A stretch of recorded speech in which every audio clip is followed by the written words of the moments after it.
Okay, so now when we move a bit further, इस किताब में जो है वो एक जगह मेंशन किया गया है कि जब दुनिया ने डिसाइड किया कि they going to now retain their individuality as a nation state, तो वहाँ जो है वो एक बात की गई है कि उस वक्त वेस्ट ने जो है ये डिसाइड किया कि पॉलिटिक्स और रिलीजन को जो है वो अलग-अलग रखा जाएगा और वाइल रूलिंग रिलीजन का कोई अमल दखल नहीं होगा। तो इसका एक थोड़ा सा एक बैकग्राउंड मैं देना चाह रही थी कि अराउंड लाइक 1648 के अराउंड आई गेस, और हाँ 1648 में जो है वो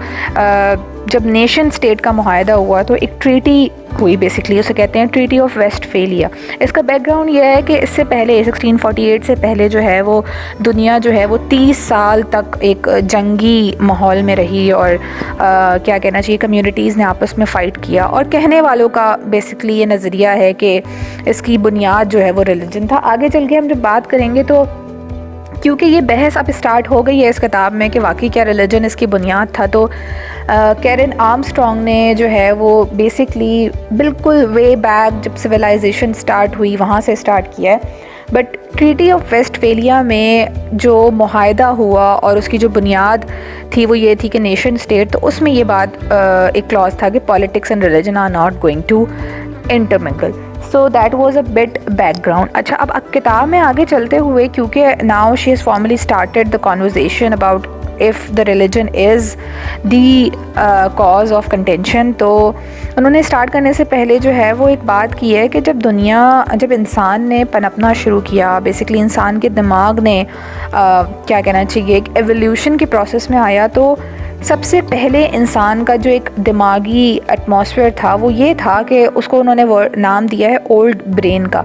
तो उस वक्त जो है इंसान का दिमाग सिर्फ़ और सिर्फ एक चीज़ के बारे में सोचता था, और वो था फूड सिक्योरिटी, कि इंसान ने अपने आप को बेसिकली भूख से कैसे बचाना है। और जब इंसान ने ये सोचना शुरू किया कि भूख से कैसे बचाना है, तो उसने हंटिंग स्टार्ट की। तो that was the pre requisite, और कह लें कि एक बुनियादी बिल्डिंग ब्लॉक था इंसान के दिमाग के एवोल्यूशन प्रोसेस का। उसके बाद जब इंसान थोड़ा बहुत आगे बढ़ा और जो है वो एक स्टेट में आने, मतलब एक बिहेवियर में उसने आना शुरू किया जब इंसान ने, तो उस पूरे सिस्टम को उन्होंने नाम दिया लिम्बिक सिस्टम, ठीक है। और उसमें ये डिफ़ाइन करती हैं कि जो है इंसान के दिमाग ने ऐसे पनपना शुरू किया कि उसके अंदर जो है वो प्रोटेक्शन की जो एक बेसिकली बिहेवियर है, अपने आप को बचाने की और अपने आप को या अपने ग्रुप को या अपने साथ रहने वाले लोगों को बचाने की जो एक नीड है, जिसे आप कहते हैं कि प्रोटेक्शन करना। और उस सिलसिले में इंसान ने जो है वो अलाइंसेस क्रिएट की, ग्रुप्स में इंसान रहने लगा और एक ग्रुप ने दूसरे ग्रुप के साथ अलाइंसेस क्रिएट की ताकि वो किसी तीसरे ग्रुप से बच सकें।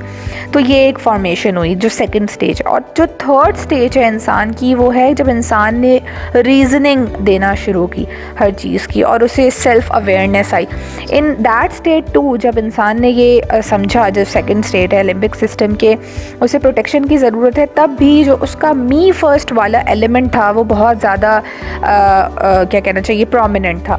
एंड थर्ड स्टेज में इंसान ने फॉर्मली अपने आप को समझा और उसका दिमाग पूरा का पूरा एक फॉर्म में आया। तो these were the 3 evolution stages जिसमें इंसान के दिमाग ने बेसिकली प्रोसेस किया। तो ये बड़ा बहुत ही उन्होंने जो है वो सिस्टमेटिक तरीके से यहाँ पे डिफ़ाइन किया। Now when she moves a bit further, तो वो इसमें जो है वो एक बात की गई है कि इंसान जब उसे पता चला कि उसे खाने की ज़रूरत है, तो उसने हंटिंग स्टार्ट की। और हंटिंग में बेसिकली इंसान जो है वो दूसरे जानदार, बेसिकली इंसान जो है वो ख़ुद एक क्या कहना चाहिए कि पूरे सिस्टम में एनिमल ही प्रिटेंड किया जाता है, वो हम साइंस में उसे ह्यूमन बीइंग कहते हैं। तो लेकिन इंसान ने बेसिकली ह्यूमन बीइंग ने एनिमल को किल करना शुरू किया, उसे हंट करना शुरू किया। तो यहाँ पर वो ये बात बेसिकली ये एम्फसाइज करना चाह रही थी कि even when human beings were killing other animal, उनके अंदर एक रिग्रेट किस्म की चीज़ थी कि वो किसी को नुकसान पहुँचा रहे हैं। तो इंसान ने उस टाइम पर जब वो हंटिंग के प्रोसेस में था, तब भी जो कम्युनिटीज़ थी या ग्रुप्स थे, they would would try to find a way जिससे जिस भी एनिमल को वो हंट करेंगे उसको जो है वो ज़्यादा बड़ा नुकसान ना पहुंचाएं या अजियत ना दें। एंड फॉर एग्ज़ाम्पल यहाँ पे एक स्टेटमेंट लिखी हुई थी कि वो ऐसे तीर बनाते थे जिससे अगर वो एनिमल को जाके लगे तो वो एक स्लो प्रोसेस में उसको जो है वो अपनी जान लूज़ करे and then they would eat that animal. तो ये काफ़ी एक उन्होंने बेसिकली बाय नेचर इंसान कैसा होता है उसको जो है वो डिफ़ाइन करने की कोशिश की है। देन आगे चलकर वो बात करती हैं कि जब इंसान ने हंटिंग का प्रोसेस स्टार्ट किया उसके बाद इंसान को पता ये चला कि दिस वुड नॉट गो ज़्यादा दूर की बात नहीं है, तो फिर इंसान को समझ आया कि अब वो जो है ज़मीन को इस्तेमाल करेगा और ज़मीन से ऐसी अशिया उगाएगा या उसने एक्सप्लोर किया फूड थ्रू एग्रीकल्चर। जब इंसान को पता चला कि अच्छा वो सिवाय सिर्फ गोश्त नहीं पत्ते भी खा सकता है या कोई फ्रूट खा सकता है, कोई वेजिटेबल खा सकता है या और जो दूसरी अशिया हैं जो ज़मीन से निकलती हैं, मिट्टी से निकलती हैं, उसे वो जो है सर्वाइवल के लिए इस्तेमाल कर सकता है, तो इंसान ने ये शुरू किया। आगे शी डिफ़ाइन के एक बहुत लंबे अरसे तक इंसान एक ऐसी स्टेज में रहा जहाँ वो जितना कमाता था या जितना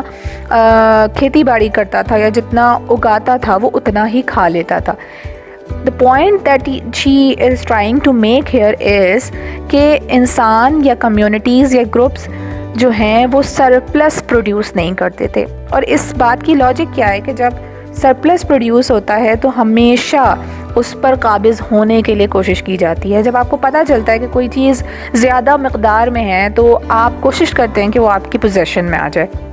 दैट्स अ नेचुरल बिहेवियर, ये ह्यूमन बीइंग का एक नेचुरल बिहेवियर है। तो ये काफ़ी बारीकी से उन्होंने यहाँ पे काफ़ी क्या कहना चाहिए कि एक ब्रीफली डिफ़ाइन किया है कि when you have something in surplus there are some people that would emerge and try to have the power on that surplus. और फिर अब यहाँ से बहस असल शुरू हुई है, जिसे लोग कहते हैं कि रिलीजन बुनियाद है। असल में रिलीजन बुनियाद नहीं है, ये सरप्लस प्रोडक्शन ऑफ फूड जो था वो असल बुनियाद बना। जब लोगों ने कोशिश की कि फ़लाँ जो है कम्युनिटी के पास सरप्लस है, let's try to undermine that community, और उसके बाद जो है वो उस पर पावरफुल होने या काबिज़ होने की कोशिश की गई। तो ये असल में जो है इस पूरी किताब में जो है जो इस इंट्रोडक्शन है, बेसिकली इस पूरे इंट्रोडक्शन में डिफ़ाइन करने की कोशिश की गई है कि जब सरप्लस मौजूद होता है तब असल में वॉरफेयर लाइक सिचुएशन आती है, तब असल में लोग आपस में लड़ना शुरू करते हैं उस सरप्लस के लिए, क्योंकि जो आप कंज्यूम कर चुके हैं वो आपकी नीड थी, वो ख़त्म हो चुकी है, वो आपकी भूख को मार चुकी है, आपके सर्वाइवल के लिए काफ़ी। अब जो बच चुका है जंग उसकी है। तो जब जंग उसकी शुरू होती है, जब सर्वाइवल के बाद जब सरप्लस की जंग शुरू होती है, तब फिर डिफ़ाइन होता है एक सिस्टम जो कि बेसिकली आपको कहना चाहिए कि एक डिस्पैरिटी क्रिएट होती है, क्योंकि थोड़ा सा पावरफुल अगर कोई होता है तो फिर वो ट्राई करता है कि उस सरप्लस पे काबिज़ हो जाए और फिर वो उस सरप्लस को basically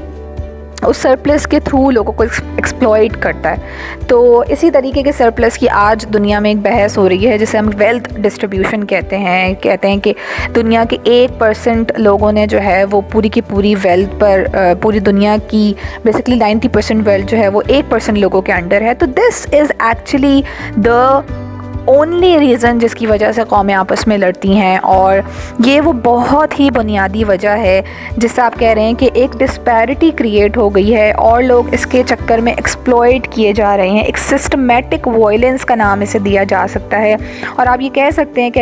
agrarian civilization made this systematic violence a reality for the first time in the human history, के जब एग्रीकल्चरल प्रोफेशन लोगों ने अपनाना शुरू किया, फूड के लिए जब जंग करना शुरू की और जब सरप्लस में चीज़ें प्रोड्यूस होना शुरू हुई, तो वो असल में वो थी एक bone of contention. That's where it all started. I hope आज की इस वीडियो और इस short story sort of thing या एनालिसिस या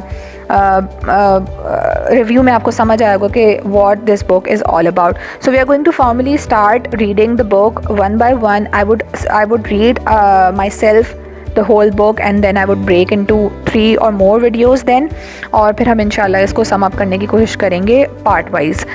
टिल देन आप अपना ख्याल रखें and try to explore this book by your own, ताकि आपको ख़ुद से समझ आए। इसमें और बहुत सारी बातें हैं जो एक्सप्लोर करने के लिए मैंने रहने दी हैं ताकि आप ख़ुद पढ़ें। ये जो ऑडियो है इसका सिर्फ़ और सिर्फ मकसद ये है कि आप मोटिवेट हों ताकि आप किताब को खोल कर पढ़ें। टिल देन टेक केयर, अल्लाह हाफ़िज़।